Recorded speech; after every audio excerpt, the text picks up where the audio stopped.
Hekate. Who is she? She has been a goddess that has been shrouded in mystery. She's been known by many names and worshipped across vast regions of the ancient world, from the Crossroads to the underworld, from Anatolia to Greece and beyond. She has been the figure of power, wisdom, and transformation. But who is she really? And how has her worship evolved over the century and millennia? Welcome to the first episode of Hecate's Histories and Mythology. And we will be diving deep into her origins, the myths, and evidence of her ancient cults, separating fact from fiction and uncovering the true story of this goddess of liminal spaces. So this series is going to have 7 videos, and I'm going to go over and tell you a little bit of what each topic is going to be, and a little bit give you like a little teaser on what you can expect from each of these 7 videos. And after today, I will be posting one a week. So I want to make sure that if this is something that you are really interested in, be sure to subscribe to the channel and hit the bell so you get notification when the next video gets posted.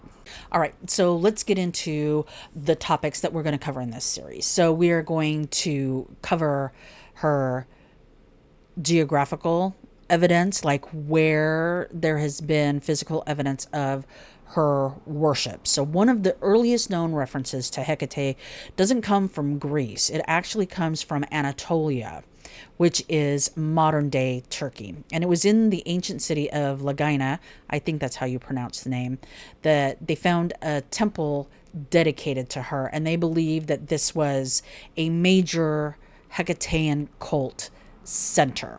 Now, I want to pause here for a second and just clarify that cult in antiquity is not the same as a modern day cult. So please keep that in mind whenever you hear the term cult as it relates to this topic.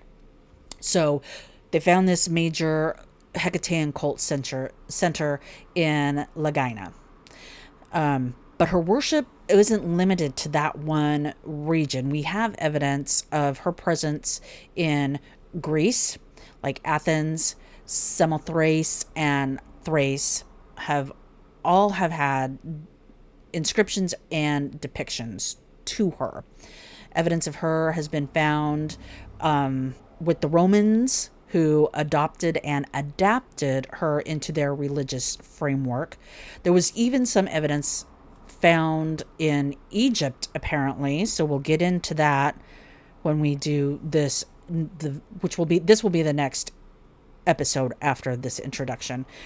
So there were some syncretic connections between Hecate and Isis that exists in later periods. So we'll discover that. I'm going to be learning right along with you about this because I had never heard that before. There have been inscriptions and artifacts that show that she had an influence in the Black Sea region, so well beyond the Mediterranean. So that'll be in the first video. The second video, we're going to get into her origins, such as like, is she Greek, Anatolian, right? Hecate's origins have been a topic for scholarly debate for a long time. While she appears in Hesiod's Theogony, circa the 700 BCE, as a powerful Titan honored by Zeus, some scholars argue that she predates Greek mythology and may have been an Anatolian or Thracian deity. The Chaldean oracles, written in 2nd century CE, also depict her as a cosmic goddess, influencing later interpretations of her. Video number 3 in this series, we're going to be looking at her mythologies and how the ancients described her.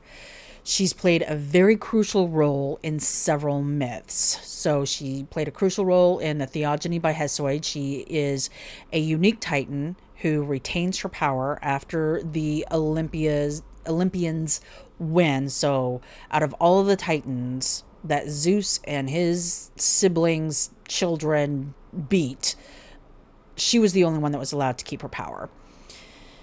Also, in the Homeric hymn to Demeter, she plays a very critical role in that she guides Persephone to and from the underworld. So, part of Persephone's mythology is fall and winter comes when Persephone descends into the underworld. Spring and summer happens when Persephone comes out of the underworld, and Hekate is the one that leads her to and fro. So I think that's pretty cool. The Chaldean oracles, she is seen as a cosmic intermediary and a powerful force between the worlds. So in video 3, we'll get into all of that.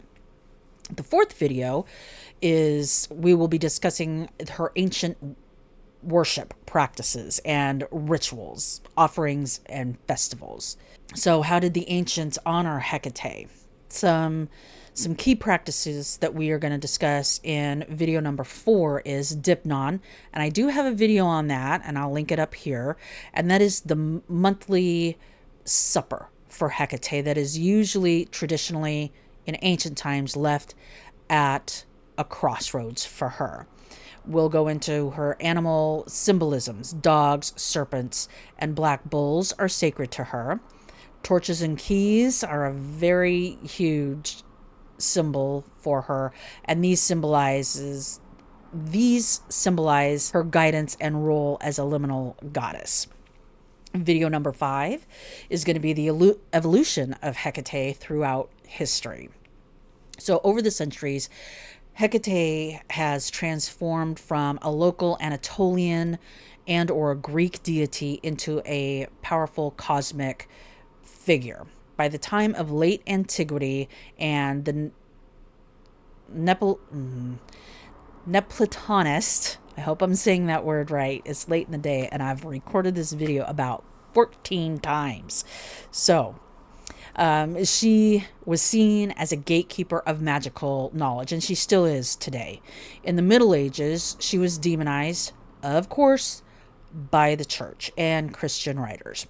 But in modern witchcraft, she's having a revival amongst the pagans and witchcraft communities, and she's being revived and honored as a protector and a guide. So video 6 in this series, we're going to go over her symbols and iconography and the meaning behind her symbols, right?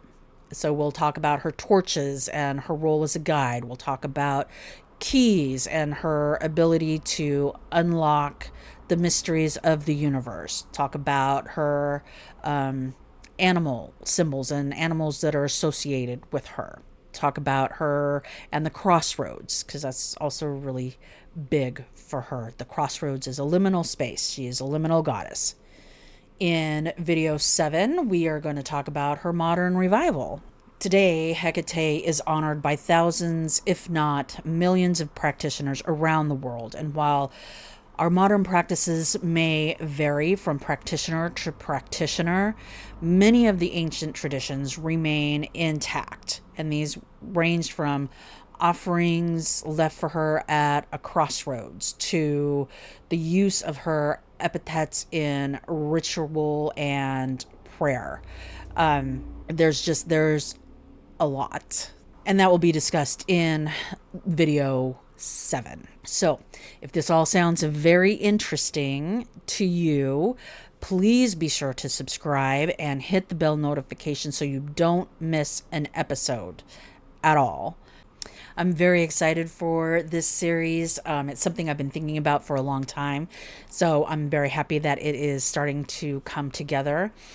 Let me know in the comments below, like, what part of Hecate's history and who she is intrigues you the most.